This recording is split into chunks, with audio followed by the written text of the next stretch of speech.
ನೀರಾವರಿಯ ಯೋಜನೆಯ ಒಂದು ಅನುಕೂಲತೆಗಳು ಆಗಬೇಕು ಅಂತಕ್ಕಂಥ ದೂರದೃಷ್ಟಿ ಇಟ್ಕೊಂಡು ಸನ್ಮಾನ್ಯ ದೇವೇಗೌಡರು ತಗೊಂಡಂತ ಅವತ್ತಿನ ತೀರ್ಮಾನ ಇಲ್ಲಿಂದ ಮುಗಿಸ್ಕೊಂಡು ಇಗ್ಲೂರಿಗೆ ಹೋಗ್ತಾ ಇದ್ದೇವೆ. ಇವತ್ತಿಗೂ ಕೂಡ ಚನ್ನಪಟ್ಟಣ ತಾಲೂಕಿನಲ್ಲಿ ಸಾಕಷ್ಟು ಜನ ಹಿರಿಯ ರೈತಾಪಿ ವರ್ಗದ ತಂದೆ ತಾಯಿಗಳು ಮನಸ್ಸಲ್ಲಿ ಇಟ್ಕೊಂಡಿದ್ದೀರಿ ದೇವೇಗೌಡರು ಸಾಹೇಬರ ಕೊಡುಗೆಯನ್ನ ಈ ಭಾಗಕ್ಕೆ, ಅದರಲ್ಲೂ ವಿಶೇಷವಾಗಿ ನೀರಾವರಿಯ ಯೋಜನೆಯನ್ನ ಸಂಪೂರ್ಣಗೊಳಿಸಲಿಕ್ಕೆ ಅವರು ತಗೊಂಡಂತ ಅಂದಿನ ತೀರ್ಮಾನ ಇವತ್ತಿಗೂ ಕೂಡ ತಮ್ಮ ಹೃದಯದಲ್ಲಿ ಇದೆ ಅಂತಕ್ಕಂಥದ್ದು ನಾನು ಭಾವಿಸಿದ್ದೇನೆ. ಅಂದಿನಿಂದ ಇಂದಿನವರೆಗೂ ಪಕ್ಷದಲ್ಲಿ ಯಾರೇ ಅಭ್ಯರ್ಥಿ ಆದರೂ ಕೂಡ ಪಕ್ಷದ ಪರವಾಗಿ ಪಕ್ಷದ ಕೆಲವೊಂದಷ್ಟು ಸಾಂಪ್ರದಾಯಿಕ ಮತಗಳು ಪ್ರತಿ ಚುನಾವಣೆಯಲ್ಲೂ ಕೂಡ ನಮಗೆ ಪಕ್ಷದ ಮೇಲೆ ಪಕ್ಷದ ಅಭ್ಯರ್ಥಿ ಮೇಲೆ ಆಶೀರ್ವಾದವನ್ನು ಮಾಡಿರ್ತಕ್ಕಂಥದ್ದು ಕೂಡ ಒಂದು ಇತಿಹಾಸ. ಏಕೆಂದ್ರೆ ನಾನು ಹಲವಾರು ಬಾರಿ ಹೇಳಿದ್ದೆ,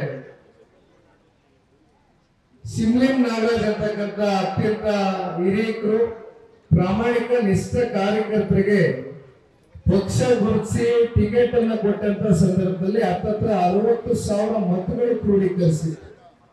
ಅಂದ್ರೆ ಇದನ್ನೆಲ್ಲ ನೋಡಿದಾಗ ಒಂದ್ ಕಡೆ ಉಪಚುನಾವಣೆ ಆಯ್ತು, ಅಶ್ವಥ್ ಅವರು ಬಂದ್ರು, ಅಶ್ವಥ್ ಅವ್ರನ್ನ ಎಲ್ಲ ನಮ್ಮ ಕಾರ್ಯಕರ್ತರು ಮುಖಂಡರುಗಳೇ ಕರ್ಕೊಂಡ್ಬಂದು ಅವ್ರನ್ನ ಶಾಸಕರಾಗಿ ಆಯ್ಕೆ ಮಾಡಿದ್ರು. ತದನಂತರ ಕೆಲವೊಂದಷ್ಟು ರಾಜಕಾರಣದ ಘಟನೆಗಳು ಏನು ಅಂತಕ್ಕಂಥದ್ದು ಇತಿಹಾಸ ನನಗೆ ಚೆನ್ನಾಗಿ ತಮ್ಗಳು ಗೊತ್ತಿದೆ.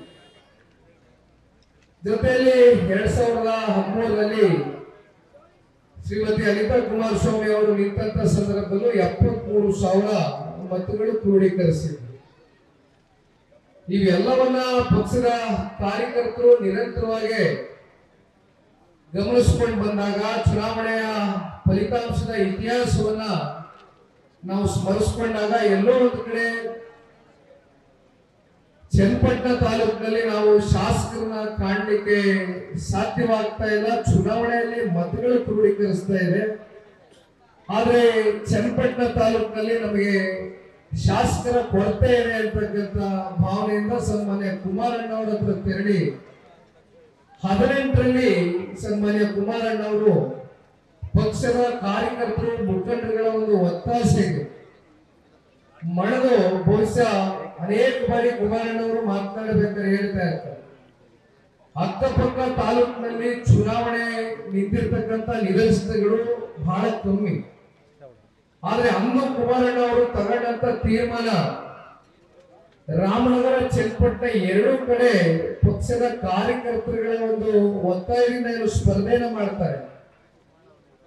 ಕಾರ್ಯಕರ್ತರು ಮುಖಂಡರುಗಳು ಅಷ್ಟೇ ಕುಮಾರಣ್ಣವರು ರಾಜ್ಯ ಮಟ್ಟದ ನಾಯಕರಾಗಿರ್ತಕ್ಕಂಥ ಹಿನ್ನೆಲೆಯಲ್ಲಿ ಸಾಕಷ್ಟು ರಾಜ್ಯದಲ್ಲಿ ಚುನಾವಣಾ ಸಂದರ್ಭದಲ್ಲಿ ಪ್ರಚಾರಕ್ಕೆ ಏಕಾಂಗಿಯಾಗಿ ರಾಜ್ಯ ಪ್ರವಾಸ ಮಾಡಬೇಕಾಗಿರ್ತಕ್ಕಂಥ ಸನ್ನಿವೇಶಗಳನ್ನ ಎಲ್ಲವನ್ನೂ ಕೂಡ ಅರ್ಥ ಮಾಡ್ಕೊಂಡು ಎಂದು ಕೂಡ ಚುನಾವಣೆಯಲ್ಲಿ ಕುಮಾರಣ್ಣನಿಗೆ ಬಂದು ನೀವು ಚುನಾವಣೆ ನಿಂತು ಮಾಡಬೇಕು ಅಂತಕ್ಕಂಥದ್ದು ಯಾರು ಕೂಡ ಒತ್ತಾಯ ಮಾಡಲಿಲ್ಲ. ಅವರೇ ಕುಮಾರಣ್ಣನ ಕರ್ಕೊಂಡ್ಬಂದು ನಿಲ್ಲಿಸಿ ನೀವು ರಾಜ್ಯ ಪ್ರವಾಸ ಮಾಡಿ ದಯಮಾಡಿ ನೀವು ಅಭ್ಯರ್ಥಿ ಆಗಬೇಕು, ಚುನಾವಣೆಯನ್ನ ನಾವೇ ನಡೆಸ್ತೇವೆ ಅಂತಕ್ಕಂಥ ವಿಶ್ವಾಸದ ನುಡಿಗಳನ್ನ ಈ ಭಾಗದ ಮುಖಂಡರುಗಳು ಕಾರ್ಯಕರ್ತರುಗಳು ತಾವೇನು ಮಾತನಾಡಿದ್ರಿ, ಮಾತನಾಡದಂತೆ ಫಲಿತಾಂಶ ಕೂಡ ಕ್ಷೇತ್ರದ ಎಲ್ಲ ತಂದೆ ತಾಯಿಗಳ ಒಂದು ಆಶೀರ್ವಾದ ಕುಮಾರಣ್ಣವರು 2018ರಲ್ಲಿ ಚನ್ನಪಟ್ಟಣ ತಾಲೂಕಿನ ಶಾಸಕರಾಗಿ ಆಯ್ಕೆ ಆಗ್ತಾರೆ. ತದನಂತರ ಕಳೆದ ಚುನಾವಣೆಯಲ್ಲೂ ಕೂಡ ಇಡೀ ರಾಜ್ಯ ಪಂಚರತ್ನ ಅಂತಕ್ಕಂಥ 5 ಕಾರ್ಯಕ್ರಮಗಳು ಬಹುಶಃ ಅವರ ರಾಜಕೀಯದ ಜೀವನದ ಅನುಭವದ ಕಾರ್ಯಕ್ರಮಗಳನ್ನ ರೂಪಿಸಬೇಕು ಅಂತಕ್ಕಂಥ ಕನಸನ್ನ ಹೊತ್ತು ಏನು ಪ್ರತಿ ಪಂಚಾಯತಿ ಮಟ್ಟದಲ್ಲೂ ನಮ್ಮ ಶಾಲೆಗಳಿರ್ಬೋದು, ಆಸ್ಪತ್ರೆಗಳಿರ್ಬೋದು, ಯಾವ ರೀತಿ ಇವತ್ತು ಖಾಸಗಿ ಶಾಲೆಗಳು ಆಸ್ಪತ್ರೆಗಳು ನಡೆಯುತ್ತೆ ಅಂತಕ್ಕಂಥದ್ದನ್ನು ನೋಡಿದ್ದೇವೆ. ಆದ್ರೆ ಸರ್ಕಾರಿ ಶಾಲೆಗಳು ಆಸ್ಪತ್ರೆಗಳು ಕೂಡ ಯಾವ ರೀತಿ ಹಿಂದುಳಿದಿದೆ ಅಂತಕ್ಕಂಥದ್ದು ಕೂಡ ನಾವೆಲ್ಲ ಗಮನಿಸಿದ್ದೇವೆ. ಎಲ್ಲವನ್ನ ಗಮನದಲ್ಲಿ ಇಟ್ಕೊಂಡು ಕುಮಾರಣ್ಣವರು ಪಂಚರತ್ನ ಅಂತಕ್ಕಂಥ 5 ಕಾರ್ಯಕ್ರಮಗಳನ್ನ ಇಟ್ಕೊಂಡು ಇಡೀ ರಾಜ್ಯ ಪ್ರವಾಸ ಮಾಡಿದ್ರು. ಅವತ್ತು ಕೂಡ ಪಕ್ಷದ ಕಾರ್ಯಕರ್ತರು ಮುಖಂಡರುಗಳೇ ಚುನಾವಣೆಯನ್ನ ಮಾಡಿದ್ದೀವಿ. ಎಂದು ಕೂಡ ಕುಮಾರಣ್ಣನಿಗೆ ಚುನಾವಣಾ ಸಮೀಪದಲ್ಲಿ